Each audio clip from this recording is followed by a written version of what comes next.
ভারতের বিজেপি নেতা সুব্রামানিয়াম স্বামীর এক বিস্ফোরক মন্তব্যকে ঘিরে দেশটির রাজনৈতিক অঙ্গনে তীব্র বিতর্ক শুরু হয়েছে।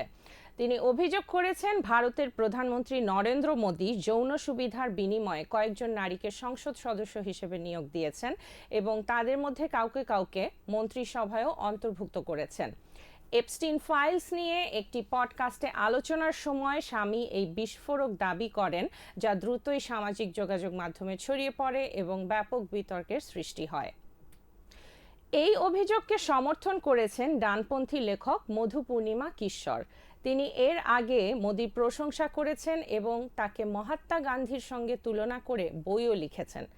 সামাজিক যোগাযোগ মাধ্যম এক্সে এক দীর্ঘ পোস্টে কিশোর দাবি করেন, তিনি তার বই প্রধানমন্ত্রীকে দেওয়ার জন্য সাক্ষাৎ এড়িয়ে গিয়েছিলেন, কারণ তিনি আগে থেকেই নারীদের প্রতি মোদির আচরণ সম্পর্কে অবগত ছিলেন।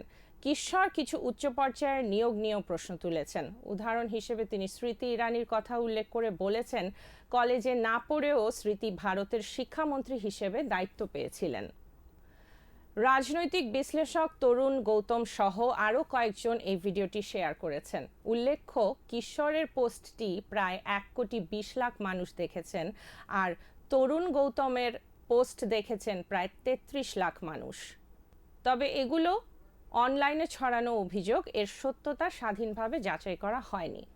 সুব্রামানিয়াম স্বামী একজন ভারতীয় রাজনীতিবিদ, অর্থনীতিবিদ ও আইনজ্ঞ, যিনি তার স্পষ্টভাষী ও প্রায়শই বিতর্কিত বক্তব্যের জন্য পরিচিত।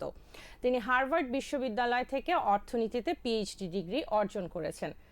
স্বামী বিজেপির একজন গুরুত্বপূর্ণ সদস্য এবং লোকসভা ও রাজ্যসভা উভয় কক্ষেই দায়িত্ব পালন করেছেন, যেখানে তিনি তামিলনাড়ু ও মহারাষ্ট্রের প্রতিনিধিত্ব করেছেন।